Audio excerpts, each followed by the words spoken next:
lubang ini. Aku harus sholat ya.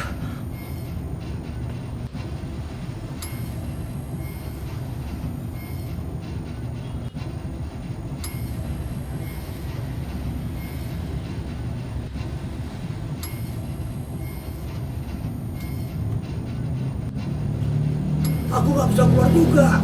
Setelah sholat nggak bisa keluar dari lubang ini karena sangat tinggi. Aku nggak bisa keluar. Wah, aku harus bersemedi kali ya, bersemedi.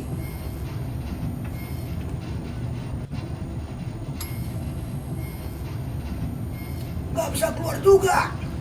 Aduh, gimana nih? Nggak bisa keluar juga. Aku harus bagaimana?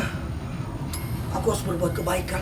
Mau berbuat kebaikan ke siapa ya? Sedangkan aku dalam lubang ini nggak bisa berbuat kebaikan juga. Jadi gimana ya? Waduh, gimana nih? Tolong, tolong, tolong, tolong, tolong, tolong, tolong, tolong. Kang, tolong saya, turun, turun, Pak Kiai, tolong turun Pak Kiai, turun Pak Kiai, turun Pak Kiai, turun Pak Kiai, tolong Pak Kiai, turun Pak Kiai, Pak Kiainya turun, bantu saya, ayo Pak Kiai, tolong turun Pak Kiai, tolong angkat saya Pak Kiai, tangannya Pak Kiai, aku Pak Kiai, ayo Pak Kiai tarik ke Pak Kiai, Pak Kiai.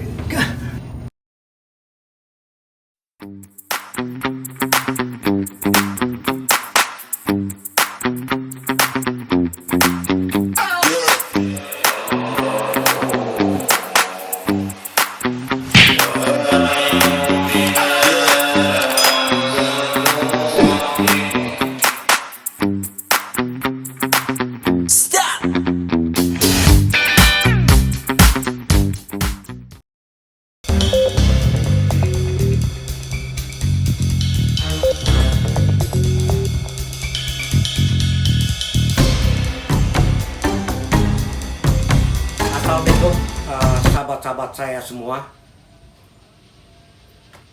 Saya melihat teman-teman dengan cinta, dengan love, istilahnya loving with you, love with you gitu. Saya selalu mencintai teman-teman semua.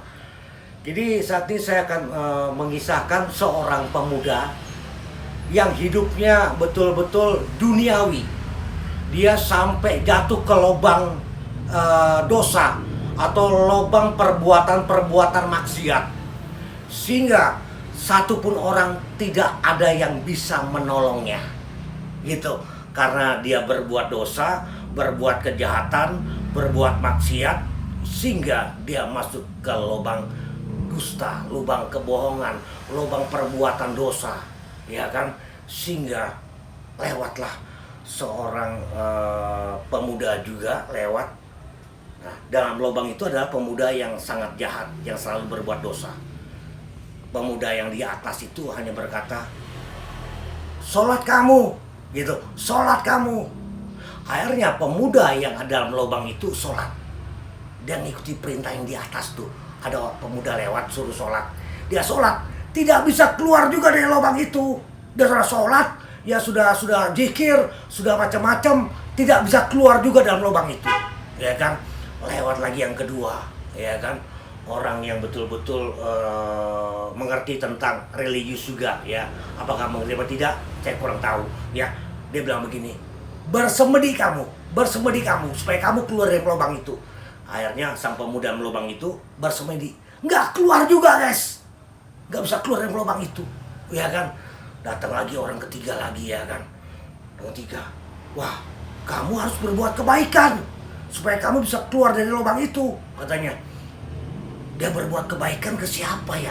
Dalam lubang ini nggak ada orang, hanya aku sendirian, gitu, ya kan? Akhirnya nol juga hasilnya. Entah dengan ketulusan dia bertobat, dia betul-betul tidak mengulangi lagi perbuatan-perbuatan dosanya. Dia minta ampun kepada Sang Pencipta langit dan bumi atau kepada Allah Subhanahu wa taala. Dia doanya begini, guys. Ya Allah, ya Tuhanku, ampunilah dosa-dosa yang telah saya perbuat, sehingga saya masuk ke dalam lubang kenistaan, lubang perbuatan dosa saya. Inilah hukuman saya ya Allah. Saya mohon kepadamu ya Allah, ampunilah dosa-dosa saya, supaya saya tidak mau terpuruk masuk ke dalam lubang kejahatan ini ya Allah. Lubang perbuatan-perbuatan saya. Ya Allah, ampuni saya ya Allah. Seandainya ya Allah, bantu saya supaya saya keluar dari lubang ini ya Allah. Saya akan berbuat kebaikan. Akhirnya doanya ya dijawab oleh Allah Subhanahu wa taala. Gitu. Lewatlah seorang ulama atau seorang kiai lewat. Wah, kamu ngapain dalam lubang itu? Kata sang ulama itu atau sang kiai itu. Pak Kiai, Pak Ulama, saya berbuat dosa sehingga saya masuk ke lubang ini, Pak Kiai. Saya nggak bisa keluar, Pak Kiai. Diri saya sendiri pun saya nggak bisa menolong, Pak Kiai. Setiap orang lewat suruh sholat, suruh zikir, suruh bersemedi, suruh berbuat kebaikan, saya nggak bisa keluar juga, Pak Kiai. Tolong bantu saya, Pak Kiai. Akhirnya ulama besar itu atau Pak Kiai mengulurkan tangannya, ya, dia lempar tambang ke dalam lubang itu, ya, tambang, dia tarik itu anak muda itu ke atas, ditarik anak muda itu ke atas, dan Pak ulama itu turun ke lubang itu juga, ditarik dia ke atas, diikat di pinggul, dikasih tangannya begini guys, tangan gini guys, ditarik itu anak pemuda yang telah terjatuh dalam lubang perbuatan dosanya. Nah, artinya gini guys, setiap perbuatan pasti ada hukumannya, gitu. Sebelum teman-teman binasa, sebelum teman-teman datang yang dibilang dari tanah kembali ke tanah, Allah yang memberi dan Allah yang mengambilnya juga, gitu. Kamu bisa hidup karena ada nafas Allah SWT, ada ruh yang stay dalam tubuh kamu. Pergunakan ruh itu dengan berbuat kebaikan selalu, gitu. Kamu bisa hidup karena ada ruh dari Allah SWT, sehingga kamu bisa hidup. Jagalah roh itu, perbaikilah roh itu, supaya kamu selalu menjaga dirimu sendiri dan kamu always berbuat kebaikan ke sama manusia di dunia ini atau makhluk hidup di dunia ini, gitu guys. Jangan kau sia-siakan. Nah, kisah yang tadi Pak Ulama datang membantu orang yang masuk ke dalam lubang kedustaan, lubang perbuatan maksiat itu, dibantu sama ulama besar, sama Pak Kiai. Artinya begini, seorang ulama besar atau seorang kiai selalu menjaga kamu, selalu mengingatkan kamu, ya.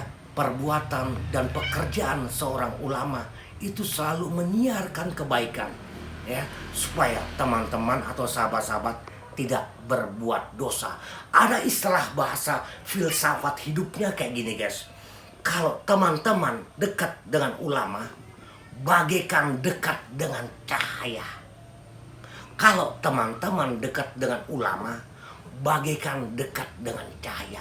Artinya tadinya teman-teman gelap gulita, ya, seluruh tubuhnya dimasuki oleh kuasa-kuasa kegelapan atau iblis-iblis, sifatnya selalu jahat, sehingga teman-teman tidak menjadi jahat lagi, gitu.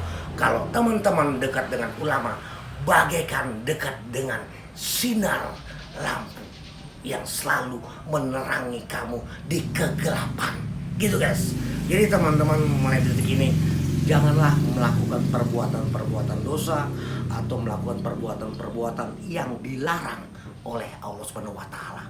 Karena Allah Subhanahu wa taala Maha Pemurah, Maha Pengampun, Maha Pemaaf. Kalau kamu ikuti perintah dari Allah Subhanahu wa taala dan larangannya. Nah, biasanya perintahnya teman-teman, lo rajin sholat, rajin segala-galanya, tapi larangannya susah. Ya, kenapa bisa susah? Baikan besi sudah berkarat di amplas sekalipun tidak mudah menjadi stainless, gitu guys. Bagaimana caranya supaya jadi stainless? Sujudlah, datanglah, minta ampunlah kepada Allah Subhanahu wa taala, supaya tubuh kamu yang tadi berkarat berubah menjadi stainless. Bersihkanlah diri kamu di luarnya atau diwudu di luarnya, dan hati kamu diwudukan juga. kau sujudlah, kau minta ampunlah kepada Sang Pencipta langit dan bumi ini. Dekatlah kepada ulama, habaib, ustadz, kiai, sehingga teman-teman mendapatkan ilmu sorga, sehingga teman-teman tidak binasa. Gitu guys. Jadi teman-teman jangan melakukan perbuatan dosa, karena yang menyelamatkan dirimu adalah dirimu sendiri. Kamu bisa masuk neraka jahanam, dirimu sendiri. Kamu bisa masuk sorga adalah dirimu sendiri. Kalau teman-teman dekat dengan ulama, sehingga teman-teman menjadi terang benderang. Seperti di adegan yang dalam lubang tadi, seorang pemuda dibantu oleh Allah Subhanahu wa Ta'ala melalui tangannya ulama, dibantu, diangkat untuk berjalan di jalan kebenaran, di jalan Allah Subhanahu wa Ta'ala, selalu mengikuti perintah-perintah dan larangan Allah Subhanahu wa Ta'ala. Oke guys, mulai dari detik ini berbuat kebaikan selalu, tidak berbuat dosa, ya ikuti perintah-perintah dan larangan Allah Subhanahu wa Ta'ala dalam hidup kamu sehari-hari. Lakukan perbuatan kebaikan, latih dalam satu hari tidak berbuat dosa, sehingga lama-lama teman-teman terbiasa untuk berbuat kebaikan. Oke guys, wassalamualaikum, bye, see you.